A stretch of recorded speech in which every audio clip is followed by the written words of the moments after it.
Kanikubalia wale vijana. Na nawaambieni, ndio niliwaambia viongozi wa waziri wa mambo ya ndani juzi, tumekaa Duale wanaandika, nikamwambia sasa tumekaa, huyu Abubakari hatumfikirii yuko wapi na ni mtu gani, na ninasema yuko hapo, amekaa hapo. Kama ni uongo atasema huyo mzee alisema uongo. Tumeendesha yuko Sibu, tukamwita yule kijana, na yeye alikuwa pale kwa mambo ya ndani, anaitwa Bubu. Bwana, tuandikie stati. Akaandika stati, makosa, lakini wakaja wengine wakamsaidia wakainyosha stati. Kuna hoteli unatia miguu, imekwenda mpaka kwa waziri. Hapo ndio ikawa sasa kazi kupata goma, kama walivyosema Komebui kacharuka. Lakini midhali Mungu ni mwenye uwezo, wenye kuweza usiyeweza, ililazimika sasa Allah tabaraka wa taala afanye maajabu yake. Wakina Bududira ni wakubwa wa Roman Katolika, lakini wakati bado kiko kijana alikana wazee wote pale Nyanza vizuri, akasema wewe si mtoto wa marehemu Mzifikirini? Na mimi nimesikia wewe ndio shamkuu wa Suni hapa, nataka nikusaidie. Nimwite Buyoya ni mtoto nimeelea mimi Bududira, atakuja na helikopta kwetu Murui, nimwambia waandikia grade. Tukapita wengine, mama anaitwa Mama Yunus wa Makamba, naye akasema hayo. Mimi ni Mama Yunus ni Mtusi, kina ndugu zangu mle kwa wazee wa mambo ya ndani, nitapita lazima shekhe agremetakana pakawa mshinga mateka mwingine wa Makamba, na yeye akajitupa huko. Basi tukapata kundi la makafiri na Waislamu pia, ila grema ikapatikana. Ndiye bwana amesimazisha mpitani. Sasa watu wakasema, ndani serikali ni ya Watusi, wacha tuweke Gilbert atatusaidia kwa ndugu zake. Ndiyo maana tulimuweka. Haya nawaambia, ndio tulizungumza. Hatusemi kwamba tuna ubaguzi wa kabila, hapana. Tunazungumza historia ilivyokwenda. Wakasema kweli, zungumza mzee, hamna shida. Sasa tangu tumpe hiki chama bwana, hakina maendeleo ya kitu hata hiki. Kwanza ajua taarifa, hata kutawadha hajui. Unavyoona anajiingilia msikitini hivyo hivyo bila kutawadha. Tunaridhika mtu kama huyu, mke wake anacheza mizuka mchana kuopa na vile vimanyoa vya kuvuka kwenye kichwa amejaza ndani. Tunaridhika mtu kama huyu au kiongozi wa dini. Kwa Mungu tutakuta kusema nini? Kwa hiyo mimi nasema bila kuogopa, atoke katika hiki chama. Leo tunamaliza watoto wamesoma nchi za Kiarabu, wamemaliza, wana elimu, wanaweza wakaongoza Uislamu na ukaleta matunda. Sasa atoke, Waislamu wachague viongozi wanaowaona wanafaa kuongoza hii Sibu. Tunazungumza hivyo. Ule wa chini ya waziri akasema, kwa kweli mzee, lengo lako ni hilo. Mimi lengo langu ni hilo. Atoke, tuite watu wa Ngozi, watu wa Nyanza, wa Rumonge, wa Bujumbura, wa wapi, kila msikiti watu wajumbe wangapi, tufanye assembly, tuchague. Basi yeye akampa nafasi, akasema hivi, hilo shekhe amesema ni sawa Gilbert, lakini katika katiba yetu hakuna kiwango. Ndio maana mimi ningeliomba nipewe ungine mwaka mmoja. Hilo hatuwezi kukubalia na kupewa mwaka mmoja, hatukubali. Kata tunakukatia. Basi vijana niye nao, na wao Daktari Jenerali anaitwa Yusuf ni mtoto wetu, naye akamshambulia, akamwambia, bwana Gilbert, miaka 21 bado unang'ang'ania ili ni shamba la baba yako. Hiki ni chama cha Waislamu, toka kama mzee alivyosema, tuchague wengine.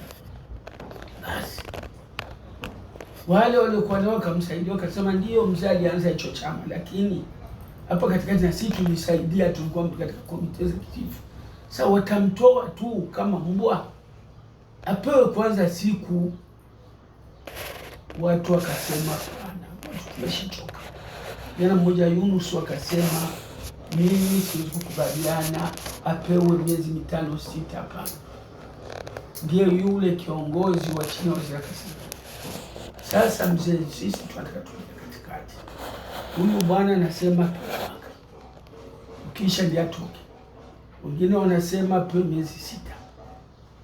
Basi ikabidi sema mimi ninaamua tumpe miezi hii 2 tu ajiandae uchaguzi. Wale watakapokuja ndio watachagua. Sasa wanatoka, tunataka tufanye uchaguzi ule mkutano mkuu. Sasa hilo jambo kwa kweli, baadhi ya watu tulikuwa nao wakasema bwana, hizi miili sio mingi, si wa 7 wa 8 na wa 9, mpaka yule wa chini ya waziri akataja tarehe. Sema si tarehe 6, si 7, 15. Huyu lieutenant tulikuwa naye secretary general, tarehe 15 mwezi wa 9. Lakini hata hivyo ili jambo bado ni mkokotani huko kwa waziri, tunajua uamuzi utakwadaje. Wengi wanaamua atoke, yandiko tu barua ya uchaguzi. Sasa ndio tunangoja mambo yatakayotokea huko, lakini mambo tuliyozungumza siku ile ni miezi 2, haizidi haipungui. Na akaambiwa wewe ndio utaandaa chakula cha wajumbe wote.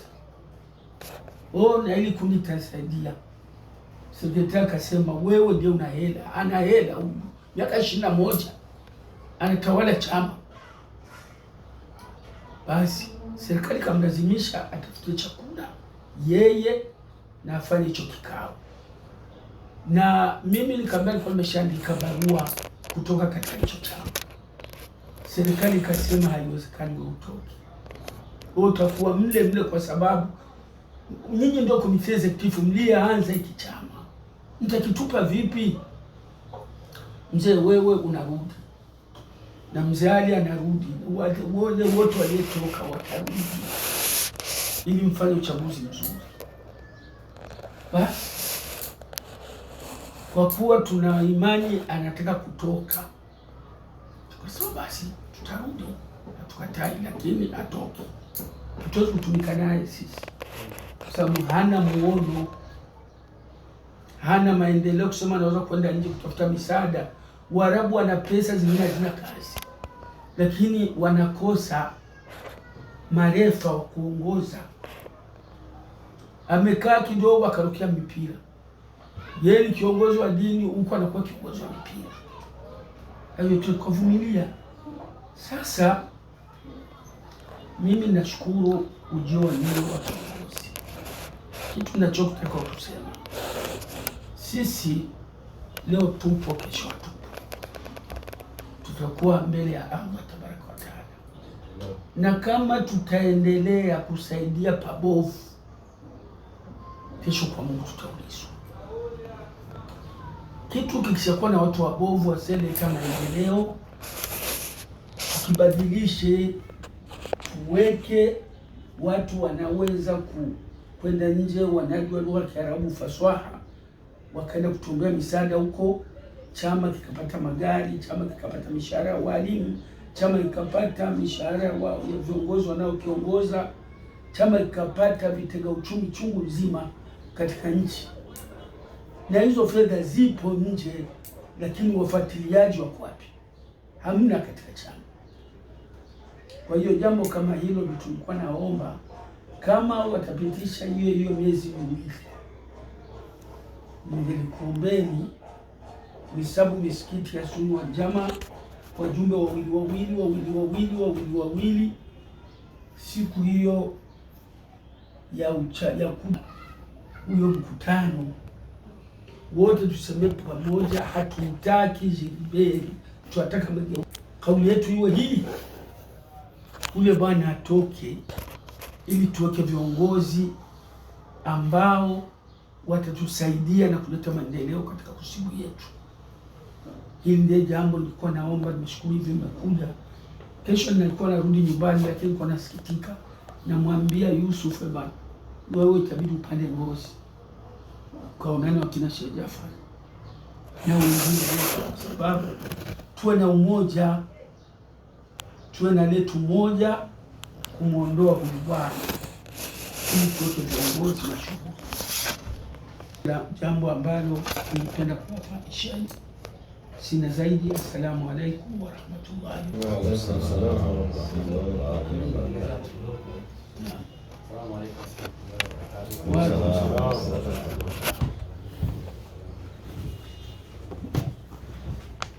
Nashukuru sana mkutano wa viongozi wa kiwango wa Uislamu kwa ujio wenu, ujio mzuri, ujio wa heri, ujio wa mapenzi. Kwanza Allah awalipeni kila la heri. Amin. Kwa kweli mimi naona wengi hawajanifahamu, kwa miongoni mwenu hawanifahamu. Mimi ndio naitwa Ekatumani Yusuf Kapipi, ndio secretary general wa Kosibu. Mimi niko napambana mwaya Ministeri ya Interior. Ni kwamba masuala haya tuliyaanza tangu 2016 tukisaidiana na baadhi ya watu wa Ngozi na watu wa hapa, ndio tuko pamoja kaanza mjibu kwa nani. Sasa ni kwamba kwa hali imefikia kwamba tumefikia kwa hali isiyo kwa mbaya. Kwanza tulishukuru tukasema alhamdulillah. Ndio mara ya kwanza tangu 2000, tangu tarehe 2 mwezi wa 5 2000 tulipata agreement. Ndio mara ya kwanza kukutana na Ministeri ya Interior kuita kusilule. Yale kwa kweli tumshukuru Mwenyezi Mungu. Ni kwamba yule bwana Ministeri ya Interior akapasa zitati. Tusemeshe kweli. Ilikuwa ya kwake. Na planto alikuwa mtu wa shida. Juu na zile barua zetu sisi kuona zilikuwa zinapita mle, juu zilikuwa tunapita kwa mtu mwingine kila pande. Bila hivyo singepita barua hata hii ingie mle. Sasa basi hapa juzi kabla ya kwanza nilikuwa nataka kueleza mwezi kwa. Tulifuatilia hizo habari. Deja katwita pale. Baada ya kuona ile barua iko pale, alafu waziri akaisoma sasa. Hii barua iko tangu 2016 kwa hapa. Vipi mpaka bado naandika katika ile mpaka yaje maana hajajibu wao. Ndio amlazimisha DG na secretary permanent. Juzi sasa secretary permanent akapita pale kwa. Kwa naye kaambia bwana, hii problem kwa kweli na hivi sasa imetuweka hapa. Minister ametulazimisha le 6 tutoke saa 8 ya usiku ndio semisha. Akamita DG pale. DG akafika pale, bwana una habari tunaidoshona naijua kweli mawaida de sisi wao hapa. Ndio hawa. Akaniuliza sasa, wewe Yusuf, wewe nikwambia le 6 eti. Sasa mimi si Burundi, natembea sasa mtu anatakia. Nimekuja kwa ministeri yetu kuja kuuliza kweli. Mimi nimwambia le 6 na nike sawa. Ndio le 6 tukaje. Ndio ilikuwa mardi. Ilikuwa swali ya kawaida. So ndio mara ya kwanza Ministeri ya Interior kupokea watu saa 7. Usiku. Tulianza saa 4 mpaka saa 12. Wangine wote wako pale wanangoja na wenyewe wapokelewe. Saa 4 mpaka hadi saa 12 ya jioni. Ni sisi tu. Basi ni kwamba Gilbert alishindwa hali ya aina yoyote ile kujitetea. Kwanza ule yule secretary yule director general alimuuliza, akaniuliza mimi. Wewe ndio Yusuf yeye. Kitu kikubwa alisema, akamwambia mterme tekniki ya Kifaransa, akamwambia wewe bora ungebana na mtu mwingine kuliko kubana na secretary general. Wow. Hapo ndio unilia. Alimwambia Mkifaransa. Ungebana na conseiller na nani bilikuwa vina nguvu. Lakini secretary general wako seki ni logique mimi anasema. Na ndio maana Ministeri ya Interior inamkubali. Sasa tunasema hivi, hii barua ministeri kuambia wewe ukafanya assembly general Nyanza. Ulifanya? unaona nilifera. Unauliza swali lingine tena. Mimi niko na barua hii hapa, minister aliandika. Kufanya sababu ya Nyanza le 28 mwezi wa pili 2017 ulifanya. Nilifika na minister nijibu. Minister wewe ulijibu au minister? Tuone leta akamita secretary wake. Leta nenda mdosie physique. Tuone hiyo barua yake. Tafuta iko wapi? Nikamwambia minister nani DG. Hiyo barua ikipatikana mimi namuacha na nitamwomba msamaha. Hana. Huu ni marobinge yake huyu. Nimpa Christophe. Christophe ndio sekretaria. Christophe ni wewe na Christophe sio tukapiga Christophe ndio manyangiste mwenzake. Ndio mtu pale pale. Ndio mtu amsaidia yake. Ikaonekana alishindwa hali yoyote ile. Ndio ikaonekana ifanyikaje. Ile stati yake hapo. Nikamwambia hiyo stati, tukasema hiyo stati hatutaki hata kuiona. Sasa tukikubali stati yake maana tumekubali utawala wake. Si ya kwake yeye ndio amefanya, ndio ameweka committee executive yake nini ni hiyo vitu gani. Akaenda committee executive ni yeye, akasema nikamwambia nisome kwanza tunaijua tuko nayo. Soma kwa akasoma majina yake kama hao. Hamna. Nikamwambia mtu huyu kidogo mimi namfahamu humo ni ule Rehema, yule mama Rehema. Lakini ndio hivyo na yeye ndio hivyo tena, Mungu amsamehe. Nilimbembeleza tu pamoja akakataa. Lakini hakuna nacho.